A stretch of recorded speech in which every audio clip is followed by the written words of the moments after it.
Bienvenidos a un nuevo capítulo de REM Sonseca. En este capítulo nos vamos a centrar en algo concreto como es la arquitectura dentro del patrimonio de Sonseca. Todos ustedes estamos ante un monumento de Sonseca, por todos conocido, muy destacado, que es la Casa de las Cadenas. Este edificio reúne una serie de particularidades, tanto arquitectónicas como históricas, que son el objetivo de este reportaje que vamos a hacer actualmente. Para comenzar, lógicamente, nos ponemos en el punto de partida, que es la puerta con su fachada. La fachada es propia, junto con las rejas y los dos monolitos o rollos que tenemos laterales, de una casa señorial de Sonseca. Esta, por ser la puerta de la entrada, es la parte noble del edificio. Cuando nos alejamos de esa parte noble de la entrada, el muro, no siendo peor, pero presenta otra calidad, como es en la parte que estoy señalando, donde ya aparece una piedra más irregular, más tosca, que es un muro de sillería. Entre unos y otros se intercalan en los espacios que vemos de revoco el muro de mampostería, que alterna piedra con ladrillo, y por ser un tipo de muro pobre, lo que se hace es cubrirlo para darle un mayor empaque o carácter de cuerpo. En cuanto a la entrada, vemos que es una entrada ya de por sí señorial, y destaca ese carácter señorial con un buen escalón de una sola pieza, de un solo cuerpo, de granito del terreno. El escalón cumple una función principal, lógicamente, que es dar solidez a la casa, pero también una función relacionada con su carácter señorial, que es elevarla sobre el nivel del suelo, para darle un mayor empaque. Sobre las peanas se sitúan las jambas de la puerta. Son dos jambas monolíticas, de una sola pieza, sin decoración, lisas, que para dar mayor altura a la luz de la puerta se sitúan sobre ellas dos capiteles con cornisa saliente de carácter mistilíneo, y sobre estos capiteles una pieza monolítica también de piedra, que es el dintel de la puerta, y sobre el dintel un friso liso recorre toda la parte superior, y sobre él apoyan unas eses de hierro forjado que sirven para dar apoyo y solidez al balcón. Un balcón señorial de hierro forjado con un vano que, en vez de ser adintelado, en este caso es de medio círculo. Tiene sus dos jambas laterales y en la parte superior una serie de dovelas, en concreto 12 dovelas, rematadas por una en el centro de forma triangular. Siguiendo con la descripción de la fachada, tenemos que destacar también un ejemplo de lo que es la herrería, la forja. Son rejas machembradas, se llaman así porque unas rejas tienen orificio y las otras son rectas, y van perfectamente ensambladas las unas con las otras, y no llevan soldaduras como lo moderno y lo actual, sino que encajan perfectamente unas con otras, y una vez que se sitúan en el muro, van metidas dentro del muro y ya eso no se mueve nunca. En la parte superior también tenemos forja, hierro, pero ya son ventanas de una menor dignidad, es el piso superior, y todo el centro, por lo tanto, sería como una especie de cruz. La importancia del edificio serían las rejas del primer piso con el otro brazo, que sería el que sube y uniría la puerta con el balcón y su arco. Vemos además que el arco, que antes no lo hemos comentado, presenta una pequeña decoración, un pequeño listel en su centro, para dar un mayor realce a las dovelas del arco. Descendemos desde el balcón principal, pasando a la puerta, y una vez descritas las características de esta fachada tan espectacular, no podemos olvidar estos dos especies de monolitos o rollos de piedra, con su orificio. Actualmente no existe, pero durante siglos existió, que servían para enganchar la cadena que cerraba el paso a la casa. Y ahora, en el interior, explicaremos cuál es la historia de por qué esta casa tenía una cadena en su puerta principal. Antes hay que explicar un poco la simbología de la cadena. La cadena, como todos sabemos, son eslabones que se enlazan unos con otros. La cadena es un símbolo, es el símbolo del ser, de la persona. ¿Por qué? Porque nosotros somos un conjunto de hechos que desde el momento de nuestro nacimiento se enlazan y forman nuestro ser. Eso es la cadena, el ser. y por eso tiene una simbología y además un significado especial. Tiene un significado especial porque en función de la posición de la cadena, nosotros podemos saber quién fue el morador que estuvo en esta casa y que le dio esa dignidad a la casa. Esa dignidad y ese reconocimiento venía, como acabo de decir, por la posición de la cadena. Si la cadena estaba en una posición horizontal, como es en el caso de nuestra Casa de las Cadenas en Sonseca, por delante de la puerta, ocupaba esta posición. En otras casas de las cadenas, en otros pueblos, en otras ciudades, la casa se coloca en la parte superior, en el dintel, y también tiene una disposición horizontal. Cuando la cadena es horizontal, nos indica que en esta casa estuvo albergado alguien o alojado alguien perteneciente a la familia real. Sin embargo, si las cadenas cuelgan en forma vertical en las jambas de la puerta, la dignidad a esa casa se lo dio el hecho de que en ella estuvo el Santísimo Sacramento. Es decir, son dos formas de ver cómo la posición de la cadena nos explica quién estuvo en esa casa y a cambio qué dignidad obtuvo esa casa por alojar o un familiar de la familia real o al Santísimo Sacramento. Vamos a pasar ahora al interior de esta casa y dentro vamos a explicar el hecho histórico que da paso a que nosotros hayamos explicado el que una cadena esté en la puerta de esta casa. Síganme y vamos a verlo. La entrada a la casa, como pueden ver ustedes, tiene una especie de espacio de recibidor, que es el zaguán, con azulejos de tonos azules y blancos, que le dan una gran belleza. Y lo típico de los zaguanes, la iluminación, bien por apliques laterales o focos, en el techo que deja ver las vigas que constituyen la estructura del edificio.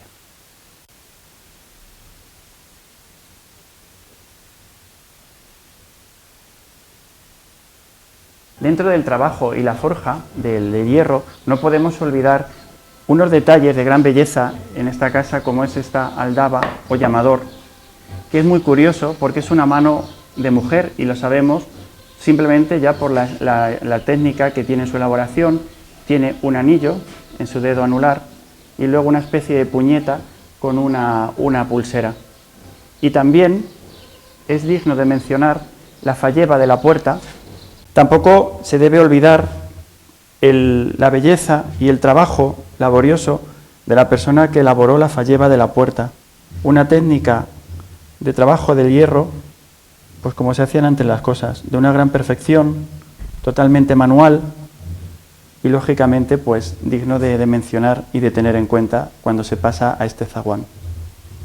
Nos encontramos en el zaguán de la casa. El zaguán es el recibidor, es la parte donde se recibe a todo aquel que llega, como paso previo a darle ya el recibimiento, que es permitirle pasar a la parte privada de la casa, que es el interior, y en concreto lo que vamos a ver hoy, que es su patio. Tenemos que recordar que aquí, estos mismos pasos que nosotros estamos dando ahora, el 30 de abril de 1762, también los dio un personaje que es el que da, vamos a decir, el carácter histórico a esta casa, que fue Carlos III. Como he dicho, ese día, el 30 de abril de 1762, Carlos III, acompañado del infante don Luis, su hermano, hicieron entrada en esta casa. Según cuentan las fuentes, Carlos III y su hermano comieron y se alojaron en esta casa, ya que venían de una jornada de caza en la finca muy cercana a Sonseca, finca del Castañar. Esto es muy importante tenerlo en cuenta, porque este hecho de que el rey y el infante don Luis se alojaran en esta casa es lo que le ha dado ese carácter jurisdiccional y el renombre a este edificio, Casa de las Cadenas. ¿Y por qué? Pues lo vamos a explicar de una forma muy clara. Cuando ese día 30 de abril el rey Carlos III y su hermano, el infante don Luis, se alojaron, esa jornada pasaron aquí el tiempo que fuera, no lo sabemos exactamente, y se marcharon.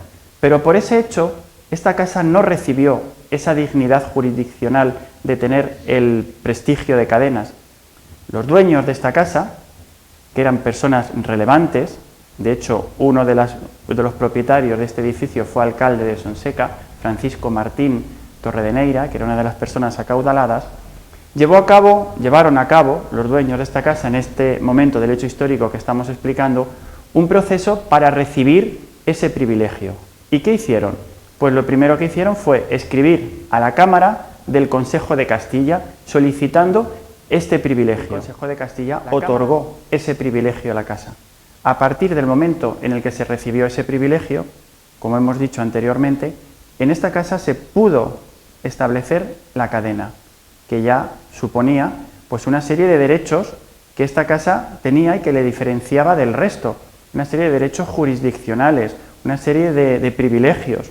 Por ejemplo, el privilegio de cadenas hacía que en esta casa la justicia ordinaria no pudiera intervenir y, por ejemplo, si un preso se escapaba y buscaba alojamiento y se quedaba en esta casa, la justicia ordinaria no lo podía intervenir, al menos de forma rápida. Es decir, que el hecho de tener una cadena no suponía solamente exhibir ese símbolo delante, sino que daba unos derechos a esta propiedad.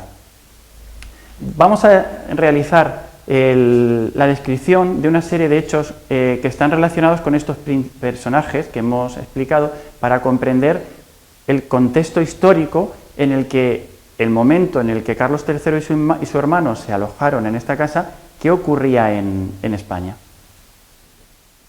Según hemos visto, el prestigio y abolengo que se le da a esta casa, ya no solo por su técnica constructiva, sino por los hechos históricos, vienen de este hecho que hemos explicado de la visita de Carlos III y su hermano, el infante don Luis, a este edificio donde se alojaron y estuvieron un tiempo determinado. Para ver un poco la importancia que tiene ese hecho, debemos saber que, por ejemplo, el rey Carlos III fue el que todos conocemos o se le dio el título del mejor alcalde de Madrid. Durante su reinado se levantó la Puerta de Alcalá, se construyó la Fuente de Cibeles, la Fuente de Neptuno, o se hicieron las trazas y se construyó, se levantó todo lo que es el jardín botánico con especies de todos los continentes. El reinado de Carlos III fue un reinado muy importante, donde dispuso para su ayuda de ministros como Jovellanos, Campomanes, Floridablanca, y es que Carlos III es el ejemplo de monarca ilustrado en la época de la Ilustración. El monarca, aunque él no dijo esta frase, pero bien la podría haber dicho porque la frase refleja su forma de ejercer su reinado, y es que el rey reina, pero no gobierna. Durante su reinado se llevaron a cabo unas medidas muy importantes de carácter económico, referentes a la hacienda, referentes a la construcción de vías de comunicación, que hicieron, lógicamente, que el reinado de Carlos III pasara a la historia, pues como podemos decir, como el reinado de un buen rey. Con su permiso, voy a hacer algo para reflejar un momento histórico de su reinado.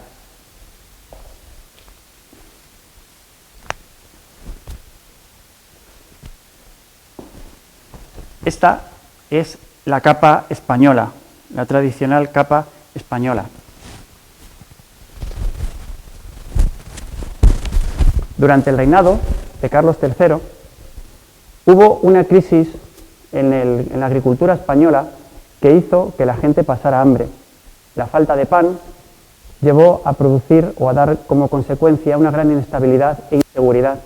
Y durante el reinado de Carlos III, por eso me he puesto esta capa, se llevó a cabo una medida, y es que uno de sus ministros, Esquilache, llevó a cabo una disposición que era estas capas largas, cortarlas a la altura de la cintura. ¿Por qué? Porque en ese momento de tanta inestabilidad, de tantos robos, de tanta inseguridad, con la capa española se hacía esto. La gente se tapaba y no sabían quién era.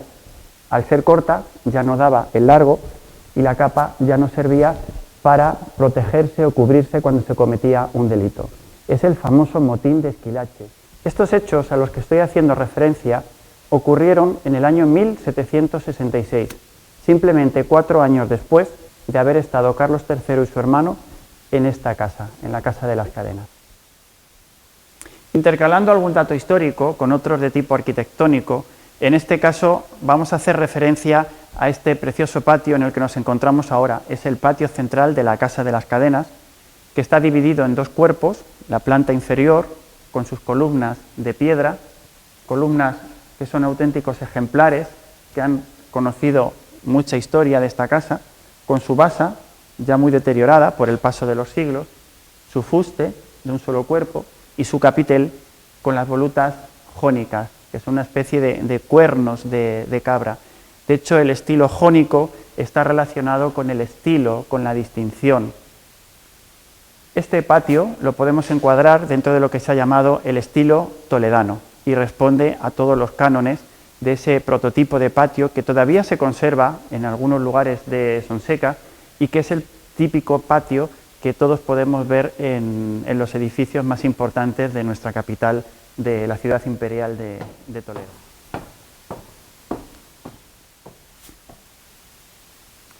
Para concluir este documental tenemos que hacer referencia al otro personaje que acompañó al rey Carlos III, que era su hermano, el infante Don Luis. Compartían apellido, lógicamente, los dos pues eran hijos del rey Felipe V. Estos dos hermanos, uno llegó a ser rey, como es Carlos III, de hecho Carlos III, hay que decir que antes de ser Carlos III de España, fue rey de Nápoles y Sicilia, pero su hermano, aunque fuese, vamos a decir, segundón, no tuvo menos importancia, además estuvo muy vinculado a nuestra provincia, a Toledo. El infante Don Luis, lógicamente las familias nobles y más aún de la Casa Real, a los hijos últimos, para que también tuvieran alguna distinción, pues se le dotaba de alguna dignidad, y en el caso del infante Don Luis se le convirtió, porque no era sacerdote, se le convirtió en cardenal infante de la Catedral Primada de Toledo, luego pasó a Sevilla. Sin embargo, llegó un punto en el que el infante, vamos a decirlo así, rechazó todos estos casos y pasó a la vida secular. Y en ese momento fue cuando contrajo matrimonio con doña María Teresa de Villabriga, por lo cual, como he explicado al principio de este documental, ese hecho fue el que dio al carácter espectacular arquitectónico de esta casa su distinción histórica y su carácter jurisdiccional. Agradecemos a los propietarios de esta casa su amabilidad por habernos concedido el tiempo y el espacio para grabar este documental y esperamos vernos en otra ocasión aportando nuevos datos que sin ninguna duda puede haber sobre una casa que tiene tanto patrimonio, tanta historia como la Casa de las Arenas. Un saludo.